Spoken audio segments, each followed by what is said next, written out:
Tol, isang mapagpalang hapon po sa ating lahat. Sa ngayon,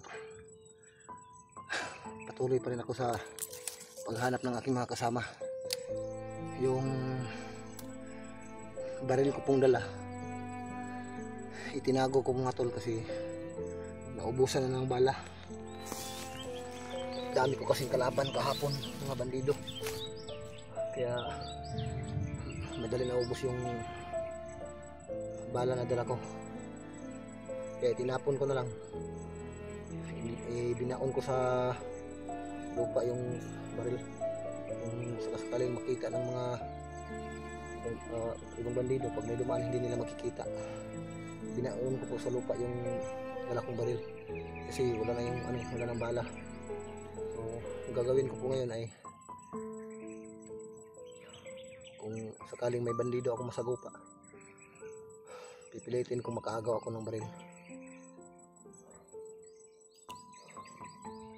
So ito, medyo madilim na, parang hindi maganda yung panahon, parang uulan na ata. So ngayong mula ngayon hanggang bukas, kung hindi ko pa mahanap yung mga kasama ko, uuwi muna ako. Bababa ako mga tol kasi tumawag sa akin yung asawa ko na pauwiin muna ako kasi kaarawan ng aking anak, yung bunso ko pong anak na si Ridin. Minsan lang yung mangyayari sa buhay natin, isang bisis lang yan mangyari sa buhay ng tao sa isang taon. Tapos anak ko pa yun, bunsong anak ko pa. Kailangan ko talagang umuwi muna samantala. Pero after ng birthday ng aking anak, aakyat ako muli dito para ipagpatuloy yung mission. Sana makita ko na yung mga kasama ko, lalong-lalo na yung mga dalawa kong bayaw. So malakas ang kutob ko mula dito, wala talaga sila dito. Kaninang umaga pa ako ikot dito, hindi ko talaga sila mahanap. May mga putukan minsan na maririnig ko, pero unti-unting lumalayo yung mga putukan.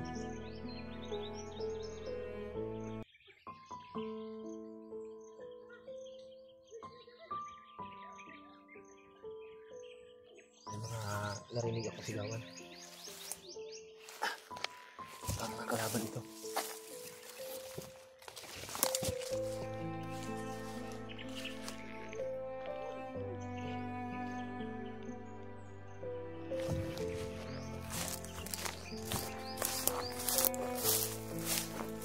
Nagtagok na tayo. Makita tayo ng mga bandido.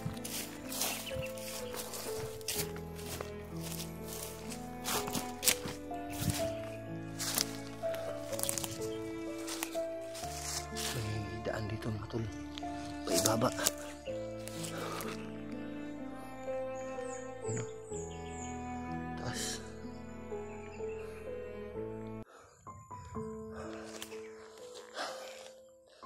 Ang lalim ng bangin mga tol.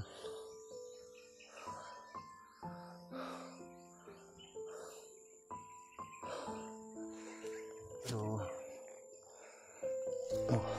bago ko yan, bago ako bababa dito, magmamasid muna ako.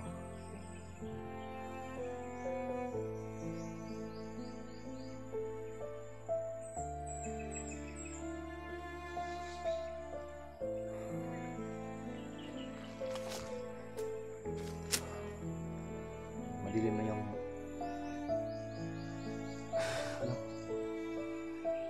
ang uulan na ata mga tol.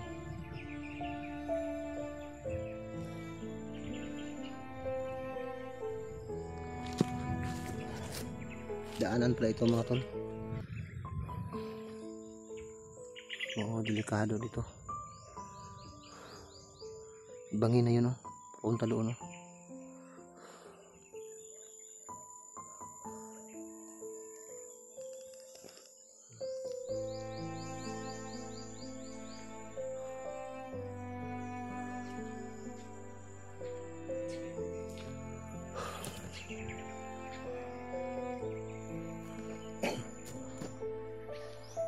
Tol, kung mula ngayon, kung hindi ko pa sila makita, yun na nga, sinasabi, tulad ng sinasabi ko, uuwi ako pansamantala. Kasi yung kaarawan ng aking anak, yung buwan na ito, sa Mayo Anoybe, yun ang kaarawan ng aking bunso na anak. Dapat mga 8 siguro ng Mayo dapat makauwi na ako, kasi mula dito pauwi sa amin sobrang layo talaga mga tol, tapos magkukumute lang ako.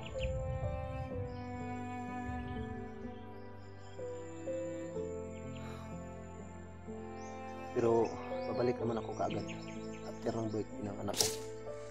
Pagsikapan kong makauwi muna pansamantala. Sana sa aking pagbalik dito sa kagubatan, pag-akyat ko muli dito sa bundok, sana magkita na kami ng aking mga kasama. Pero si Raymart, yung bayaw ko, natanggap na niya yung mensahe ko sa kanila. Pinapaalam ko sa kanila kung saan ako, at naitanong ko rin sa kanila kung saan sila, para magkasalubungan sana kami. Pero di lang pala ako yung tinawagan ng aking asawa, pati yung dalawa niyang kapatid. Tinawagan din ng asawa ko si Raymart na pauwiin mo na ako. Gusto na ako makita ng aking bunsong anak. Pati na rin silang dalawang bayaw ko, si Brad at si Raymart. Gusto na rin ng aking asawa, yung ate nila, na umuwi muna sila pagkatapos ng birthday.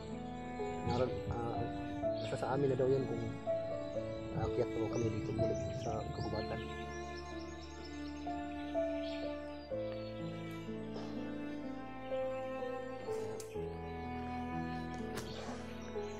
Mga tol, dahan-dahan muna tayo.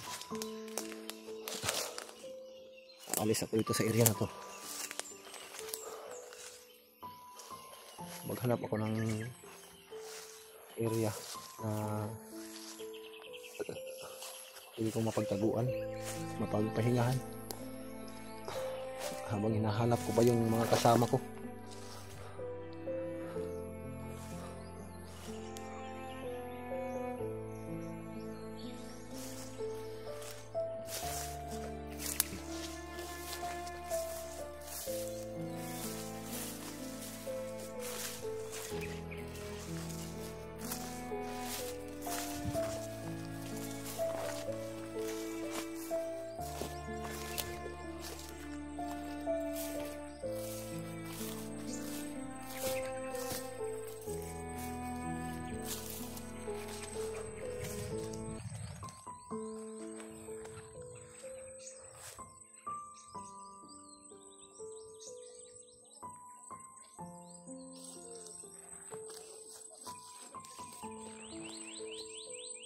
Nag-iingay.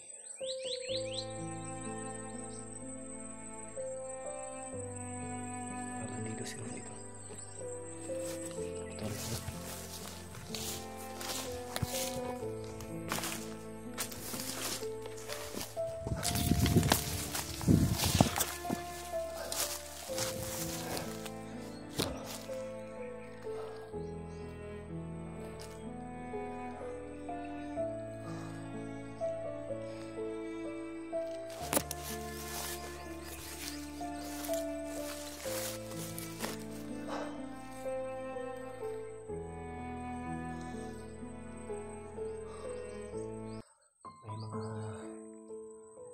Putukan.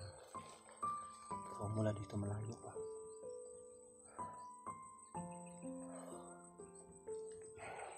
Mahina lang yung mga putok na marinig ko mula dito.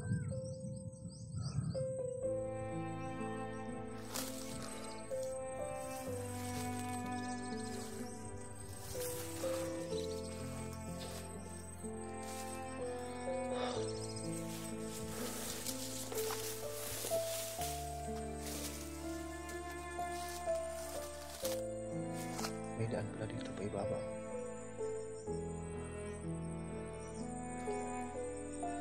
Ang kakapal ng mga damo dito mga tol.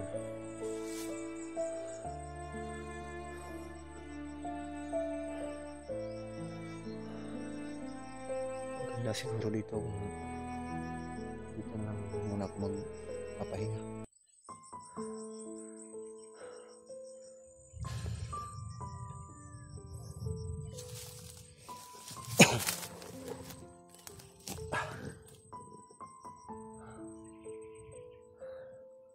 Sobrang layo na ng nilakad ko mga tol. Hindi ko pa rin sila mahanap.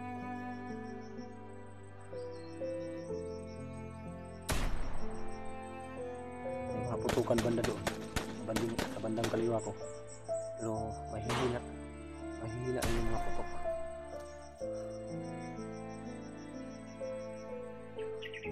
Medyo malayo pa yung mula dito sa akin. Kailangan ko talaga yung puntahan yun. Mga kasamahan ko yun. Pero ang problema, wala akong ibang daan dito. Hindi ito lang banda sa kaliwa. Nandun yung mga putukan, kaso nga lang may mga naririnig ako diyan na nag-uusapan. Tumatawag na mga badi. Ibig sabihin ng mga bandido yun. Kasi badi yung mga ano nila, mga tawagan nila.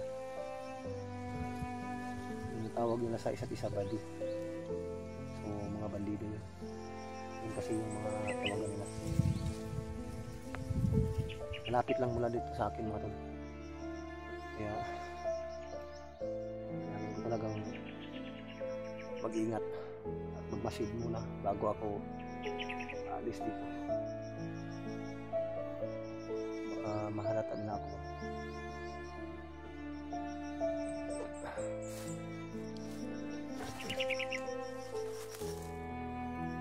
Parang uulan na mga tol.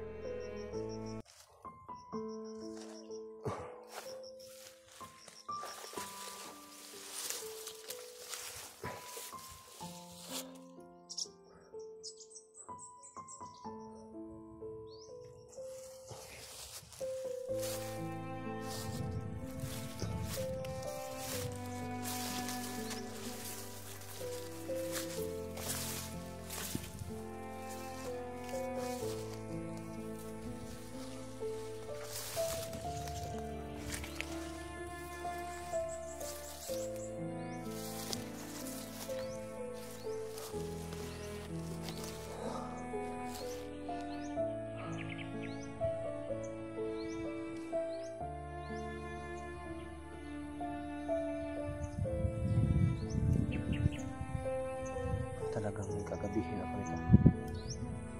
Malapit na matapos yung araw. Hindi ko pa rin sila mahanap. Abutan ako ng gabi nitong mga tol.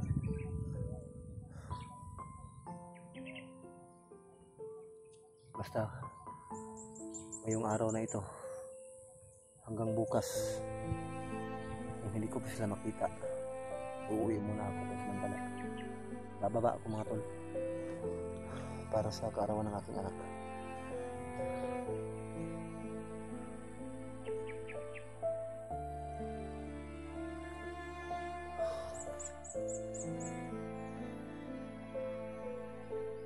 Ayun, maghahanap muna ako kung saan ako pwedeng dumaan. Kasi dito banda sa kaliwa ko, ano yan, bangin. At dito naman banda, bangin din dito sa kanang banda.